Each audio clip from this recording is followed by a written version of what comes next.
What do you fear? So Jack, I think it was in the summer of 2012. I'd just taken over, and you told me, and at that time I think you had maybe 25,000 employees, and you said you had 30 true believers, the people that started out in your apartment, and that you've always said that choosing the right people is the most important thing. So how did you choose the 30 true believers? How did you know they were true believers? Did you turn them into true believers? And so generally speaking, how do you choose people? How do you know the right people to bring into your world? Yeah, there's no best people in the world. So you have to hire the best people. There's no best people. The best people is always in your company. You train them to become best. And I start to make a lot of mistakes when I raise my money. When you have money, you start to make mistakes. I think one day, when I raised my first round of finance was $5 million. I hired a lot of vice president of multinational companies. One of the VP of marketing came to me, he gave me a proposal. He said, sir, this is our next year's marketing plan. I said, oh, $12 million. I only have $5 million. He said, I've never done a business plan below $10 million. So I said, all right, it's not his fault, it's my fault. It's a Boeing 747 engine. When you put into a tractor, the disaster comes. None of them are happy. So you have to hire the right people. So the people I choose, they have to be optimistic. Because as entrepreneur, if you're not optimistic, you're in trouble. You should have the good IQ at least. Right? If you're not a good IQ is important. And the next thing is that they're ready to learn. I hate to hire people who came as expert, because there's no expert of future. There's always expert of yesterday. We are entering the world. And we don't want people to join the company and say, Jack, what do you want me to do? I hate that. Say, I don't want you to do anything. What you can do for us. This is more what you can do for you. This kind of people ready to learn, fearless for the future, believe in the future, and teamwork, smart enough. Giving them the time, they will come. And then we train them. Let them make mistakes. So, Jack, you've started now working in Africa, and you're bringing Africans to Hangzhou and teaching them about entrepreneurship. Tell us about that. How's that going? Yeah, I visited, thank you so much for keep on telling me you should go to Africa, right? 6 years. 6 years. 6 years. So since last year, I visited the first trip to Africa, because before I went to Africa, I had poor, the disorder, all these things. When I visited Africa, I was amazed. Young, energetic, African people are fearless, right? Today, in the world full of fear, any country you go, people worry. But in Africa, young people say, yeah, we want to change, we want to do. And they are young and energetic. There are so many things. And the good thing is, not like China, we're polluted. They are so clean air. But people say, what can we do? So we think there's a great opportunity in Africa for the internet, right? The internet infrastructure is bad, no logistic, no electronic payment. But the potential there, the mobile phone coverage is good. And the government want to change, young people want to change. So we decided to invite 1,000 entrepreneurs in the next 5 years come to Hangzhou to 10 days training. We tell them what happened. We take them to the rural areas of China, how we help the farmers, how we make the logistics from zero, how we make the payment. After 10 days, these guys full of energy, they all rush back to the Africa. We're on the mobile phone every day. You see these people. They think, yes, now we know what should we do. We should learn from China, but never become China next year. Maybe 10, 15 years later, there will be a lot of Jack Ma's, a lot of Alibabas, a lot of Alipays in Africa. So I think this is I feel excited about. This is something I can do much better in my life, in the rest of my life, than be the chairman and CEO of Alibaba. Well, let's talk about that. So you're retiring, and Jack and I were just meeting, and what I said to Jack was, Jack, you can't get away from this, because we're now, if we're going to take the model that you built and extend it to the rest of the world, I don't want you going and doing kung fu and relaxing and off somewhere else. You have to engage. But then you told me, which was very encouraging, that this is not what you're going to do. You're going to engage. How is that going to work? So there's the 10 by 1,000 program. Our IFC team is working with you guys. We're very excited about it. How's that going to work? So over 10 years, I think, total, right?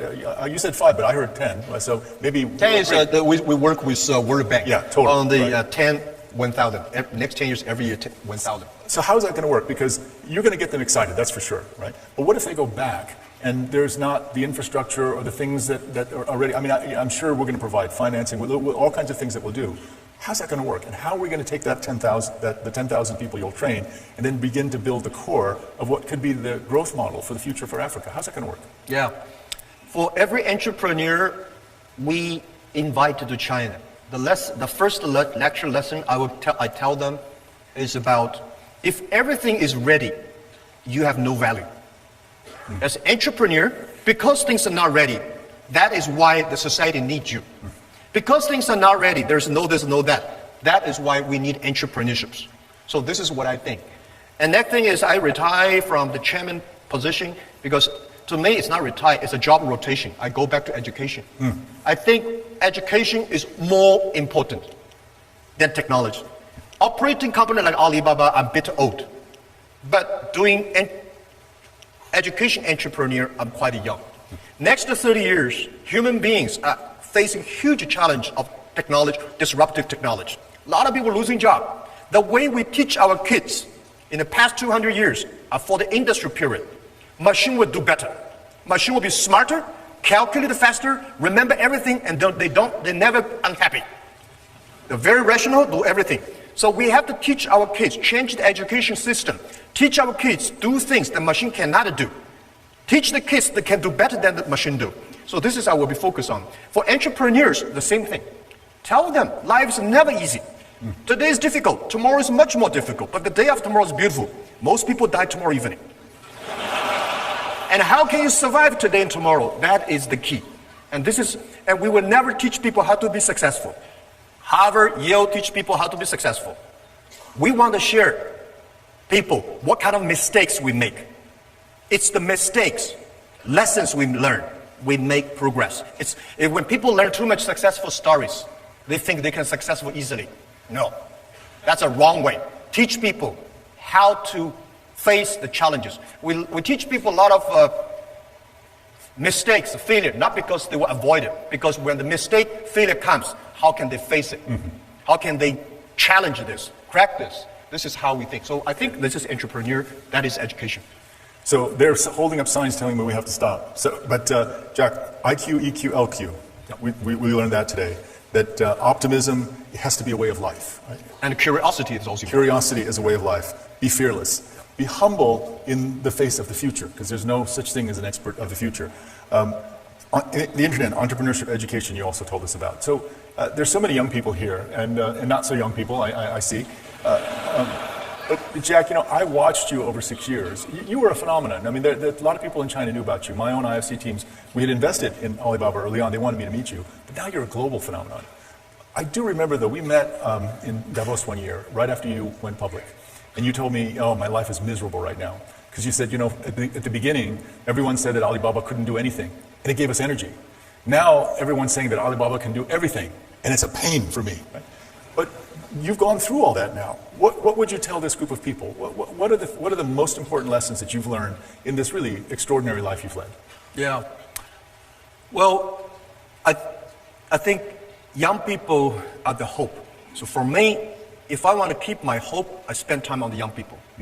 And every young people, I try to tell them life is not easy. I try to tell them that you come here not to work, but to enjoy yourself. You have to enjoy the work you're doing. You have to believe the things you're doing. You have to like the people you're working together. But the other thing is, ask whether young people, old people, ask us 3 questions. I keep on asking myself these 3 questions in the past 5 years. What do you have? What do you want? And what do you will give up? A lot of people don't ask, what do you want to give up? Oh, what do you have? Yes, I have nothing. And what do you want? You have a lot of things. And what will you give up? Always think about these questions. And then you will be fearless, you will be optimistic, you will know what you want.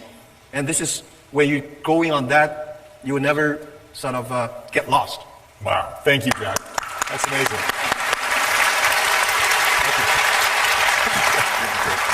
Thanks, everybody. Thank you very much, Jack Ma. Thank you so much, Dr. Kim. What an inspiring discussion. I'm sure you'll agree with me, so much that we've learned from the conversation between Dr. Kim and Jack Ma. Now I would like to move on to the next part of the program, where we look more closely at this issue, both the challenges as well as the opportunities. We have a packed panel ahead for you today, so I would like to call up to the stage Minister Heng Swee-Keat, the Finance Minister of Singapore, the Secretary of State for International Development and Minister for Women and Equalities of the United Kingdom, Penny Mordaunt, Mats Granrud, Director General of the GSMA, Nandan Nilekani, co-founder and non-executive chairman of Infosys, and Nicola Miahi, co-founder and president of the Future Society. Please do make your way to the stage, ladies and gentlemen panelists.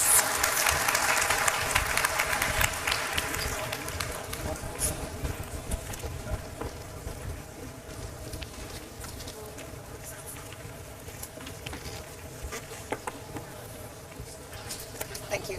Everybody found your mics? Yeah, got your mics? Okay, while everybody's getting settled, that was a really hard act to follow, I know, guys, but I'm sure we'll have lots of interesting pointers for you today. Although I've certainly taken away from that discussion between Dr. Kim and Jack Ma that I need to improve not just IQ, EQ, but LQ.